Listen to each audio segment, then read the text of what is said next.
नमस्कार, स्वागत है आप सभी का डीडी न्यूज के इस विशेष सांकेतिक भाषा के बुलेटिन में। आपके साथ मैं हूं संध्या शर्मा और मेरे साथ हैं मेरी सहयोगी मनीषा शर्मा। आइए बुलेटिन की शुरुआत करते हैं हेडलाइंस के साथ।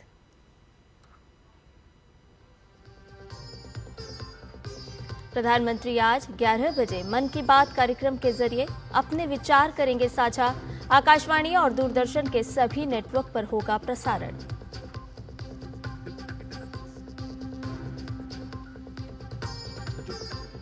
संसद के शीतकालीन सत्र से पहले सरकार ने बुलाई आज सर्वदलीय बैठक। संसद के सुचारू संचालन को लेकर होगी चर्चा।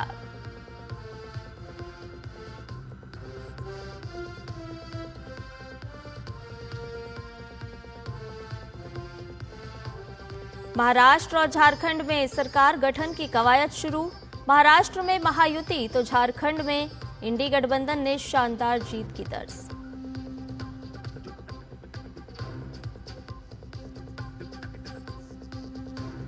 विदेश मंत्री डॉक्टर एस जयशंकर आज से इटली की 3 दिवसीय यात्रा पर होंगे रवाना।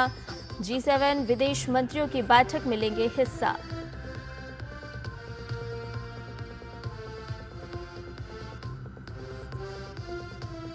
और पर्थ टेस्ट का तीसरा दिन आज। दूसरे दिन का खेल खत्म होने तक भारत ने ऑस्ट्रेलिया पर बनाई 218 रन की बढ़त। यशस्वी और राहुल हाफ सेंचुरी लगाकर क्रीज पर मौजूद।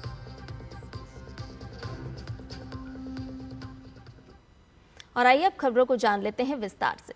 प्रधानमंत्री नरेंद्र मोदी आज 11 बजे आकाशवाणी पर मन की बात कार्यक्रम में देश विदेश के लोगों के साथ अपने विचार साझा करेंगे। ये मन की बात की 116वीं कड़ी है। ये कार्यक्रम आकाशवाणी और दूरदर्शन के सभी नेटवर्क, आकाशवाणी समाचार वेबसाइट और news on AIR mobile app पर प्रसारित होगा।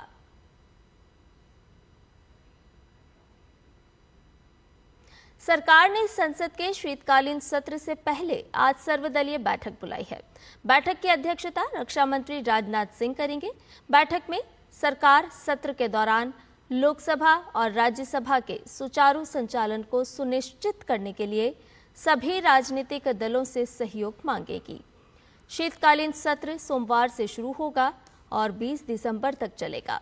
संविधान दिवस के मौके पर 26 नवंबर को लोकसभा और राज्यसभा की कोई बैठक नहीं होगी। महाराष्ट्र और झारखंड में सरकार गठन की कवायद शुरू हो गई है। महाराष्ट्र में भाजपा के नेतृत्व वाले महायुति गठबंधन ने विधानसभा चुनाव में प्रचंड जीत दर्ज की है। राज्य में 2/3 बहुमत के साथ एनडीए की सत्ता बरकरार रही। राज्य के सभी हिस्सों में महायुति की इस सुनामी में आघाड़ी धूल की तरह उड़ गई। जहां एक और महायुति के तीनों प्रमुख दल शानदार प्रदर्शन करने में कामयाब रहे, वहीं महाविकास आघाड़ी के तीनों प्रमुख दलों को भयंकर हार का सामना करना पड़ा। महायुति ने इस जनादेश को सुशासन पर जनता की मुहर बताते हुए राज्य को विकास को और तेज करने का आश्वासन दिया।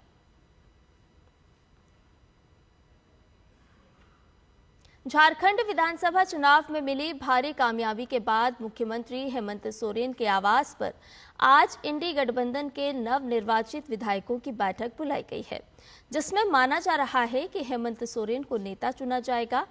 इससे पहले कांग्रेस विधायक दल की बैठक भी होगी। माना जा रहा है कि इस बैठक में नई सरकार के गठन की कवायदों के लिए रणनीति तैयार की जाएगी और आगे का मार्ग प्रशस्त होगा। झारखंड में झामुमो गठबंधन यानी इंडी गठबंधन ने 81 विधानसभा सीटों में से 56 सीटें हासिल की। इंडी गठबंधन ने बहुमत से 15 सीटें ज्यादा जीती। अकेले झामुमो के खाते में 34 सीटें गई। कांग्रेस ने 16 सीट, राजद ने 4, सीपीआई माले ने 2 सीट जीती है। उत्तर प्रदेश में विधानसभा के लिए हुए उपचुनाव में भाजपा को शानदार जीत हासिल हुई है। भाजपा और उसके सहयोगी आरएलडी ने 9 विधानसभा सीटों में से 7 पर जीत हासिल कर अपना परचम लहराया है, तो वहीं लोकसभा चुनाव में शानदार जीत हासिल करने वाली अखिलेश की साइकिल मात्र 2 सीटों पर ही चल सकी। उत्तर प्रदेश के मुख्यमंत्री योगी आदित्यनाथ ने उपचुनाव में जीत का श्रेय प्रधानमंत्री नरेंद्र मोदी के नेतृत्व को दिया।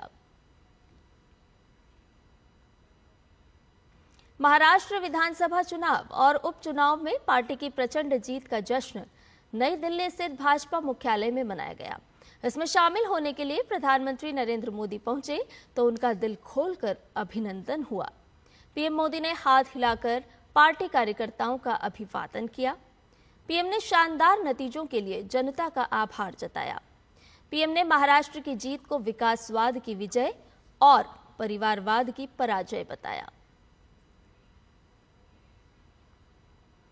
आज महाराष्ट्र में विकासवाद की जीत हुई है। महाराष्ट्र में सुशासन की जीत हुई है। महाराष्ट्र में सच्चे सामाजिक न्याय की विजय हुई है। और साथियों, आज महाराष्ट्र में झूठ, छल, फरेब बुरी तरह हारा है।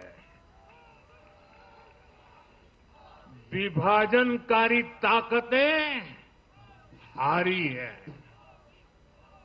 आज नेगेटिव पॉलिटिक्स की पराजय हुई है। आज परिवारवाद की हार हुई है।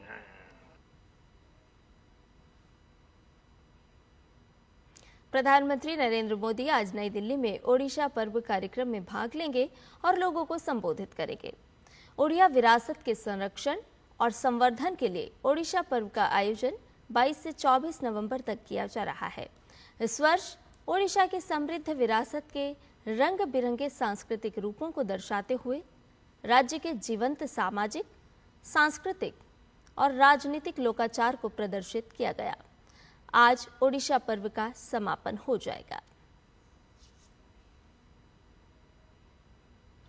भूटान के प्रधानमंत्री शेरिंग तोब्गे आज 3 दिवसीय भारत दौरे पर नई दिल्ली पहुंचेंगे।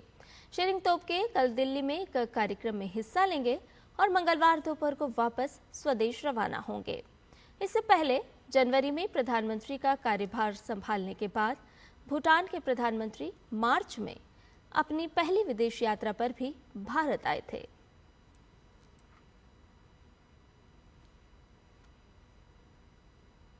विदेश मंत्री डॉक्टर एस जयशंकर आज से इटली की 3 दिन की आधिकारिक यात्रा पर रहेंगे। वो G7 विदेश मंत्रियों की बैठक के आउटरीच सत्र में भाग लेने के लिए इटली के फियोग्गी की यात्रा करेंगे, जहां भारत को अतिथि देश के रूप में आमंत्रित किया गया है।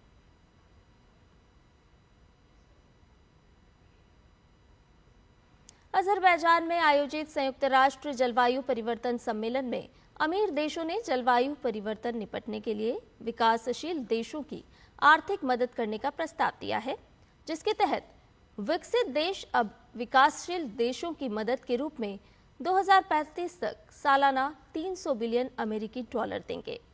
ये प्रस्ताव उन देशों के 2 समूहों के COP29 वार्ता में कक्ष से बाहर निकलने के कुछ घंटे बाद दिया गया।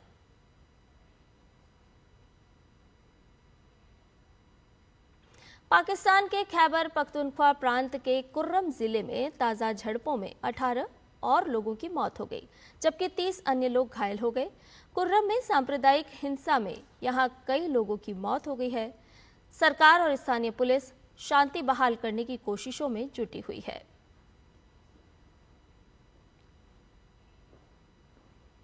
इधर पर्थ टेस्ट का आज तीसरा दिन है। दूसरे दिन भारत ने मैच पर अपनी पकड़ मजबूत की।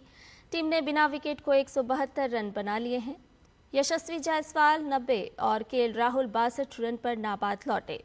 दोनों 346 गेंद में 172 रन की ओपनिंग पार्टनरशिप कर चुके हैं।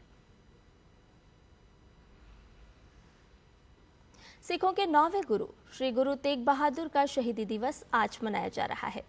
1675 में आज ही के दिन श्री गुरु तेग बहादुर जी ने धर्म, मानवीय मूल्यों, आदर्शों और सिद्धांतों की रक्षा के लिए अपने प्राणों का बलिदान दिया था।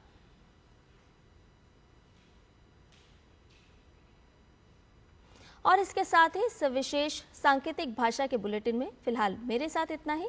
मुझे और मेरी सहयोगी मनीषा शर्मा को दीजिए इजाजत। नमस्कार।